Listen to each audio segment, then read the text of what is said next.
تو فامساکن تو اس کو روک لینا ہے، بمعروف دستور کے مطابق اچھے طریقے سے، او یا تصریح رخصت کر دینا ہے باحسان احسان کے ساتھ، یعنی اگر وہ آپ کے گھر میں رہنا چاہتی ہے تو اگر آپ اس کو رکھنا چاہتے ہیں تو اچھے طریقے سے رکھیں گے اور اس کے سارے حقوق کا حفاظت کریں گے، اور اگر چھوڑ دینا چاہتے ہیں تو بھی بڑے اچھے طریقے سے رخصت کر دیں گے۔ ولا یحل اور نہیں ہے حلال لکم تمہارے لیے حلال نہیں ان تاخذوا کہ تم لے لو مما اس سے جو آتیتموہن تم نے دیا ان کو شیئن کچھ بھی، جیسا کہ عورت کو تیسری طلاق کا ارادہ ہو تو عورت کو اتنا تنگ کیا جائے کہ وہ اپنا حق چھوڑ کر خود خلا لینے پر آمادہ ہو جائے، ایسا کرنا مردوں کے لیے سخت ناپسندیدہ عمل ہے اور حرام ہے، جیسا کہ سورۃ النساء کی آیت 19 میں اللہ ارشاد فرماتا ہے وَلَا تَعْضُلُوهُنَّ لِتَذْهَبُوا بِبَعْضِ مَا آتَيْتُمُوهُنَّ إِلَّا أَن يَأْتِينَ بِفَاحِشَةٍ مُبَيِّنَةٍ، یعنی کوئی مبینہ واضح کوئی بے حیائی کرے اس وقت عورت کو تنگ کیا جا سکتا ہے، اس کے علاوہ عورت کو کسی بھی حوالے سے تنگ نہ کیا جائے کہ وہ اپنی خوشی سے کچھ دے کر طلاق طلب کر لے۔ اور اللہ نے ایک اور مقام پر فرمایا کہ اگر عورت کو تم نے ایک خزانے کی چابیاں بھی پکڑا رکھی ہوں تو اس وقت بھی تم ان سے کچھ واپس نہیں لوگے، اللہ سوائے ان یہ کہ یخافا وہ دونوں اندیشہ کریں، اللہ یہ کہ نہ یقیمہ وہ دونوں قائم رکھ سکیں گے، حدود اللہ کی حدیں، اور فَإِن پس اگر خفتم تمہیں خوف ہو اللہ یہ کہ نہ یقیمہ وہ دونوں قائم رکھ سکیں گے حدود اللہ کی حدیں، فلا جناح تو نہیں گناہ علیہما ان دونوں پر فیما اس میں جو افتدت عورت بدلے میں دے بھی اس کے ساتھ۔ یہ کیا ہے؟ اگر عورتیں اپنی راضی خوشی ہو کر میاں بیوی میں نا اتفاق اس حد تک بڑھ جائے اور عورت اپنے شوہر کے سلوک سے خوشی محسوس کرتی ہو، ایسی صورت میں عورت پھر اپنے خاوند سے طلاق حاصل کرنے کے سلسلے میں اگر کوئی فدیہ کوئی معاوضہ دے دیتی ہے تو اس میں کوئی حرج یا گناہ نہیں، لیکن اس بات کو یاد رکھنا چاہیے کہ طلاق کسی سالڈ ریزن کی وجہ سے لی جائے، خواہ مخواہ اور بلا وجہ طلاق کا مطالبہ ایک ناپسندیدہ عمل ہے، کیونکہ حدیث میں آتا ہے کہ جو عورت بلا وجہ اپنے خاوند سے طلاق طلب کرتی ہے وہ جنت کی خوشبو بھی نہیں پائے گی، حالانکہ اس کی خوشبو 40 برس کی مسافت سے آتی ہوگی۔ اور نافرمانی اور سرکشی خلا اسی صورت میں لی جا سکتی ہے جب عورت اپنے شوہر کے ساتھ رہنے کو پسند نہ کرتی ہو، اور اگر عورت کو تکلیف مقصد مرد کا یہ ہے کہ عورت کو تکلیف پہنچا کر پھر جو پیسے میں نے دیے ہوئے ہیں وہ اس سے بٹوروں، اس سے حق مہر بھی لوں اور باقی مال بھی واپس کروں، تو یہ سخت ناپسندیدہ عمل ہے۔ اور اللہ تعالیٰ نے فرمایا ہے وَآتَيْتُمْ إِحْدَاهُنَّ قِنطَارًا فَلَا تَأْخُذُوا مِنْهُ شَيْئًا، اگر تم نے اپنی بیویوں کو ایک خزانہ بھی دے رکھا ہو تو اس میں سے کچھ بھی واپس نہ لو۔ اس آیت کا جو سبب نزول ہے وہ یہ ہے کہ حبیبہ بنت سعد انصاریہ ایک انصاری خاتون تھیں اور صحابیہ تھیں، ان کا نکاح ثابت بن قیس شماس کے ساتھ ہوا تھا۔ ایک دن وہ نبی کریم صلی اللہ علیہ وسلم جب صبح فجر کی نماز کے لیے اندھیرے گھر سے نکلے تو دروازے پر حبیبہ کو کھڑے پایا، تو آپ نے پوچھا کون ہے؟ فرمایا میں حبیبہ بنت سہل ہوں۔ فرمایا کیا بات ہے؟ تو اس نے کہا کہ حضور ثابت بن قیس کے گھر میں میرا گزارا نہیں، یا وہ نہیں یا میں نہیں۔ آپ یہ سن کر خاموش ہو گئے۔ جب ثابت آئے تو آپ نے فرمایا یہ ایسے ایسے تمہاری بیوی کہہ رہی تھی۔ حضرت حبیبہ نے کہا حضور پاک صلی اللہ علیہ وسلم میرے خاوند نے جو کچھ مجھے دیا ہے وہ سب میرے پاس ہے، میں اسے واپس کرنے پر آمادہ ہوں۔ آپ نے ثابت کو فرمایا یہ سب لے لو اور اسے طلاق دے دو اور حضرت حبیبہ کو آزاد کر دو۔ تو یہاں پر آپ کو یہ اندازہ ہو گیا کہ حضرت حبیبہ کو اللہ کے نبی نے ایک خلا کو وہاں پر اپنی سوسائٹی میں اسٹیبلش کروایا، عورت سے کچھ دے دلا کر اس کے شوہر کو یہ مجبور کیا جائے گا یا اس کے شوہر کو یہ اس بات پر پابند کیا جائے گا اب وہ اس عورت کو طلاق دے دے۔ ٹھیک ہے، تو اس کی بہت اور بھی روایات آتی ہیں، لیکن آپ کو یہ سمجھ آ جانا چاہیے کہ حضرت صاحب یہ جو پہلا واقعہ ہوا تھا خلا کا اسلامک تاریخ میں، اس کے علاوہ یہ ہے کہ حضرت یہ جو خاتون تھیں عبداللہ بن ابی کی بہن تھیں۔ اچھا جی، اس کے بعد آگے چلیں تو اللہ تعالیٰ نے فرمایا ہے کہ تل کا یہ ہیں حدود اللہ، اللہ کی حدیں، یعنی یہ ساری جو اللہ تعالیٰ نے آپ کو بتایا ہے کہ ایک ہی نشست میں 3 طلاقیں نہیں ہونی، اور ایک طلاق کو ایک مدت اور اس کی عدت کو گنا جائے گا، اور اس کے مینسٹریشن سائیکلز کا دھیان رکھا جائے گا۔ پھر یہ کہ اگر عورت خود اپنے خاوند سے کسی وجہ سے خلا کا مطالبہ کرتی ہے، جیسے کہ ربیع بنت معوذ بن افرا فرماتی ہیں کہ میرے خاوند اگر موجود ہوتے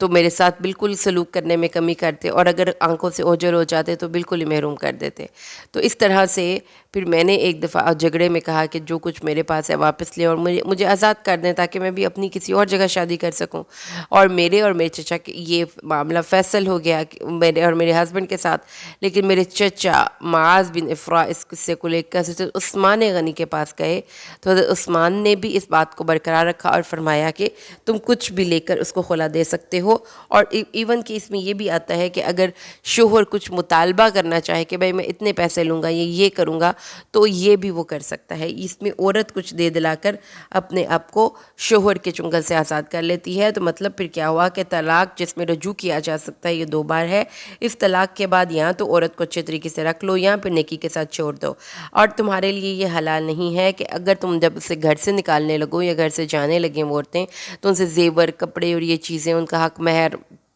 اور ان کا فرنیچر جہیز کا اور باقی گفٹ جو ان کے پاس تھے وہ چھین کر ان کو گھر سے دھکے دے کے نکالو۔ ان کو اچھے طریقے سے گھر سے نکالنا ہے، اور یہ اس لیے ہو کہ تم اللہ کی حدوں کو پورا کر سکتے ہو۔ لیکن اگر تمہیں یہ ڈر ہو کہ عورت کو یا مرد کو کہ ہم اپنی حدیں پوری نہیں کر سکتے، خاص طور پہ عورت کی سائڈ پہ، کہ وہ اس کے شوہر کو یا ناپسند کرتی ہے، طبعی طور پر اس کو شوہر پسند نہیں ہے، اسے ازدواجی تعلقات قائم نہیں کرنا چاہتی، وہ اس کو اچھا نہیں لگتا، تو اس صورتحال میں اور بھی کوئی ریزن ہو سکتی ہے۔ تو اللہ تعالیٰ نے فرمایا کہ پھر وہ خاتون کسی بھی وجہ سے اپنے شوہر سے علیحدگی کا مطالبہ کسی بھی جینون وجہ سے وہ کر سکتی ہے۔ اور اس میں ٹاپ آف دی لسٹ تو یہی ہے کہ اگر خاوند صحیح طریقے سے ازدواجی تعلقات پیدا نہ کرنے کے قابل ہو، یا یہ کہ اور کسی قسم کی کوئی فزیکل ڈیفارمیٹی ہو۔ عورت کا اپنا ایک، دیکھیں ہر انسان کا اپنا ایک زندگی گزارنے کا ایک آئیڈیل سٹینڈرڈ ہوتا ہے۔ تو سم ٹائمز ایسا ہوتا ہے کہ ہم جب شادیاں کرتی ہیں بے جوڑ کی تو نبھ نہیں پاتی، لڑکیاں جو ہیں وہ اپنے ہسبینڈس کو وہ مقام نہیں دے پاتی جو ایک شوہر والا مقام ہے۔ اس کی وجہ کہیں نہ کہیں یہ بھی ہوتی ہے کہ عورت کے اپنے مائنڈ میں جو ایک سوچ تھی خاکہ تھا شوہر، اس پر پورا نہ اتر پایا۔ تو اللہ تعالیٰ نے پھر فرمایا کہ اور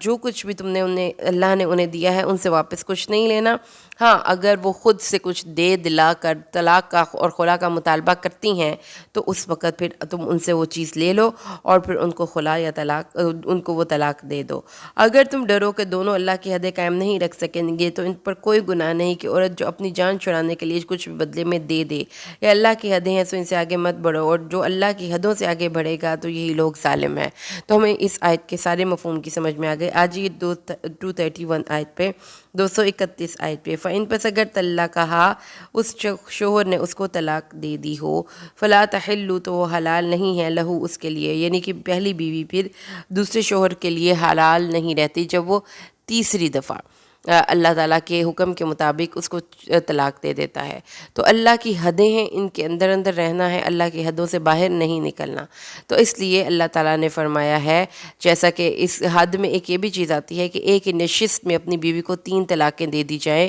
جو کہ اللہ کی حدود کو توڑنے کے مترادف ہے۔ ایک دفعہ ایک شخص نے، سنن نسائی میں آتا ہے کہ ایک دفعہ ایک شخص، اللہ کے نبی کو یہ معلوم ہوا کہ ایک شخص نے اپنی بیوی کو 3 طلاقیں ایک نشست اور ایک ساتھ دے دی ہیں، تو آپ سخت غضبناک ہوئے اور کھڑے ہوئے اور فرمانے لگے، کیا میری موجودگی میں کتاب اللہ کے احکامات کے ساتھ کھیلا جانے لگا؟ یہاں تک کہ ایک شخص نے کھڑے ہو کر رسول صلی اللہ علیہ وآلہ وسلم سے کہا کہ اگر آپ اجازت دیں تو میں اس شخص کو قتل کر دوں۔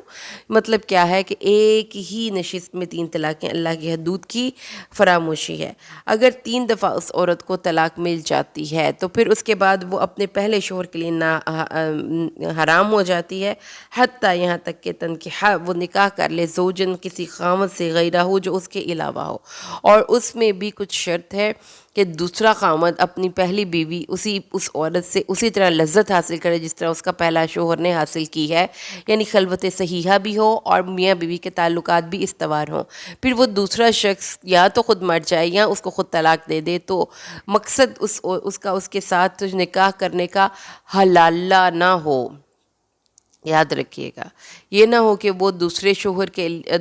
اس لیے نکاح کر رہا ہے کہ وہ پہلے شوہر کے لیے اس بیوی کو حرام کر دے، تو حلال کر دے، تو اس لیے پھر اللہ تعالیٰ نے فرمایا ہے کہ دوسرے خامد کا مقصد یہ ہے کہ وہ خود اس سے رغبت رکھتا ہو، ہمیشہ بیوی بنا کر رکھنے کا خواہش مند ہو، اور صرف اس لیے نہیں کہ وہ اس سے نکاح کرنا چاہتا ہے کہ وہ اگلے شوہر کے لیے حرام ہو جائے۔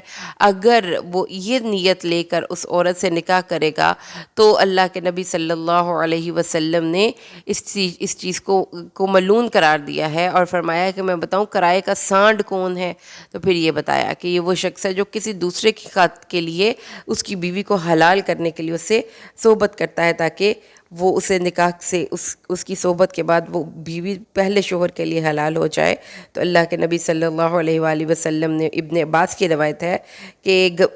بیاج کی گواہی دینے والوں اور اس کے لکھنے والوں پر لعنت، زکوٰۃ نہ دینے والوں اور لینے میں زیادتی کرنے والوں پر لعنت، ہجرت کے بعد لوٹ کر اعرابی بننے والے پر لعنت، نوحہ کرنے والے، نوحہ بھی ممنوع ہے۔ اور ایک اور حدیث میں آتا ہے، میں تمہیں بتاؤں کہ ادھار لیا ہوا سانڈ کون ہے؟ لوگوں نے فرمایا ہاں، فرمایا حلالہ، جو شخص حلالہ کرے یعنی طلاق والی عورت سے اس لیے نکاح کرے کہ وہ اگلے شوہر کے لیے حلال ہو جائے، اس پر اللہ کی لعنت ہے، اور جو اپنے لیے ایسا کرائے وہ بھی ملعون ہے۔ نبی کریم صلی اللہ علیہ وآلہ وسلم نے ایسے نکاح کے متعلق فرمایا یہ نکاح ہی نہیں جس میں مقصود کچھ اور ہو اور ظاہر کچھ اور ہو۔ تو جو شخص اللہ کی کتاب کو ہنسی مذاق بنائے گا اور اللہ کی حدود کو توڑے گا تو اللہ تعالیٰ کو تو سخت ناپسند وہ شخص ہوگا۔ تو اس طرح سے ہمیں یہ بات سمجھ لینی چاہیے کہ رسول صلی اللہ علیہ وسلم کے دور میں حضرت ابن عبداللہ بن عمر سے سوال کیا گیا کہ ایک شخص نے اپنی بیوی کو تیسری طلاق دے دی ہے، اس کے بعد اس کے بھائی نے بغیر اپنے بھائی کے کہے از خود اس ارادے سے نکاح کیا ہے کہ یہ عورت میرے بھائی کے لیے حلال ہو جائے، تو کیا ایسا نکاح ٹھیک ہوگا؟ تو آپ نے فرمایا ہرگز نہیں، اس ایسے نکاح کو تو ہم رسول صلی اللہ علیہ وسلم کے زمانے میں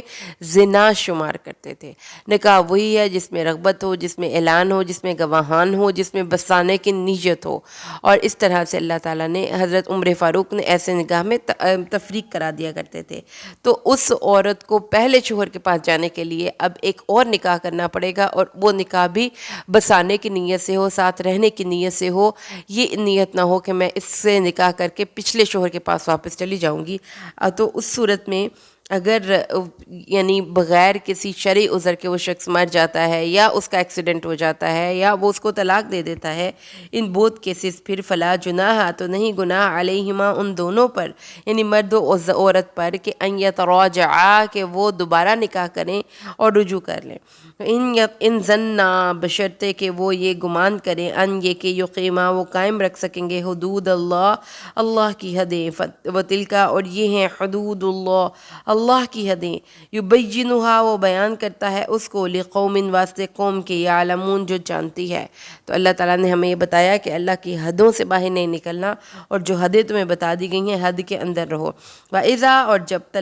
تم طلاق دے دو، النساء، عورتوں کو، اللہ تعالیٰ نے پھر اب بتایا کہ اب طلاق یہ کون سی طلاق کی قسم ہے؟ یہ طلاق ایسی ہے جو کہ بائن ہو گئی ہے، اب اس میں مرد عورت سے رجوع نہیں کر سکتا۔